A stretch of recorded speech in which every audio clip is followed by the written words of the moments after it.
बाल गणेश और सिंधु की कहानी। एक समय की बात है।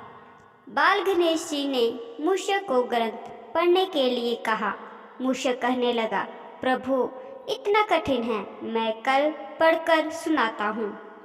बाल गणेश जी कहते हैं, मूषक पढ़ना तो आज ही पड़ेगा, वरना नंदी को गुस्सा आ जाएगा, फिर मत कहना। फिर सब कहने लगे, मूषक महाराज, पिछली बार नंदी ने हमें उल्टा लटका दिया था, पूरे 2 दिन बाद हम नीचे उतर पाए। मूषक डर गया। मूषक कहने लगा, शांत नंदी शांत, इतना गुस्सा अच्छा नहीं, मैं पढ़ता हूँ कहने लगे। इतने में माता पार्वती और शिव के पास इंद्रदेव आते हैं और कहते हैं, भगवान हमें बचाइए, इस सृष्टि को बचाइए, सिंधु ने स्वर्ग को भी तहस नहस कर दिया है, पूरे देवलोक में अहंकार मचा रखा है। भगवान शिव बोले, क्या इंद्र? बोले, सिंधु यहाँ कैलाश पर भी आक्रमण करने वाला है। भगवान शिव बोले, यहाँ कैलाश पर? माता पार्वती बोली, इतना दुस्साहस सिंधु में? इंद्रदेव बोले, प्रभु यह कहकर आ रहा है कि वह आपको भी बंदी बना देगा। बाल गणेश जी बोले, क्या ऐसा कह उसने? इंद्रदेव बोले, भगवान वह आपकी वरदान का गलत फायदा उठा रहा है, अब हम क्या करें? बाल गणेश जी बोले, आप चिंता ना करें, मैं उसे ठिकाने लगाऊंगा। माता पार्वती बोली, गणेश तुम? भगवान शिव बोले, गणेश जी इस कार्य के लिए सही रहेंगे। माता पार्वती बोली, प्रभु आप भी? भगवान शिव बोले, आप माँ हैं, इसलिए ऐसा कह रही है, किंतु आप सवै जानती है, बाल गणेश हम में से किसी से भी कम नहीं है, वह शौर्य और चतुराई में भी किसी से कम नहीं है। बाल गणेश, सिंधु ने घोर तपस्या के बाद इंद्रदेव से अमर होने का वरदान मांगा था और भोलेनाथ से सूर्यदेव के दिए हुए कवच को, उनका त्रिशूल जो सबसे कठिन धातु से बना है, वह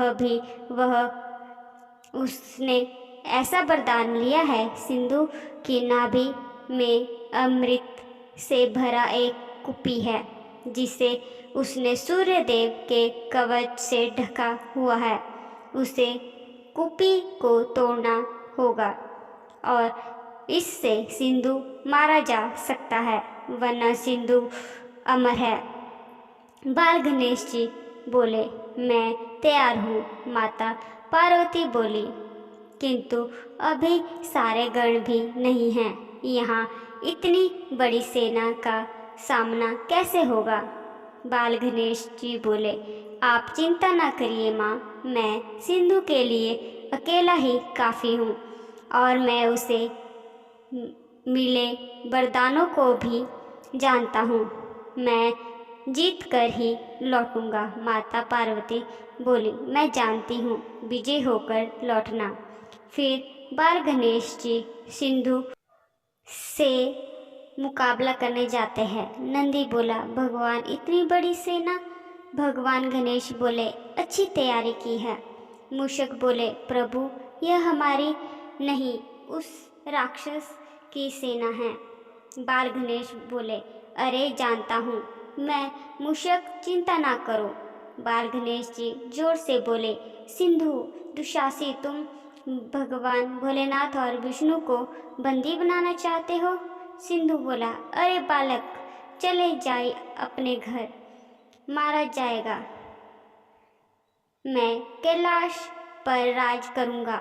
बाल गणेश जी, पहले दुष्ट राक्षस, तूने उनका नाम भी कैसे लिया? उन तक पहुंचने से पहले तुझे मुझसे लड़ना होगा। सिंधु बोला, अच्छा, तुझे अब एक बालक से लड़ना होगा मुझे? वैसे तुम हो कौन? बाल गणेश जी बोले, मैं भोलेनाथ का पुत्र हूँ। सिंधु बोला, तुम मेरे इस बड़ी सेना का मुकाबला कैसे करोगे? तुम्हारे पास तो सेना भी नहीं है। भगवान गणेश बोले, हम इतने ही काफ़ी है तुम्हारे लिए। गणेश जी बोले, दुष्ट सिंधु, अभी भी वक्त है, यहाँ से चले जा वरना अच्छा नहीं होगा। सिंधु बोला, अरे बालक, तू तो क्या, तेरे पिताजी भी मुझे नहीं मार सकते, सबको मार दूंगा, फिर भोलेनाथ को भी मार दूंगा।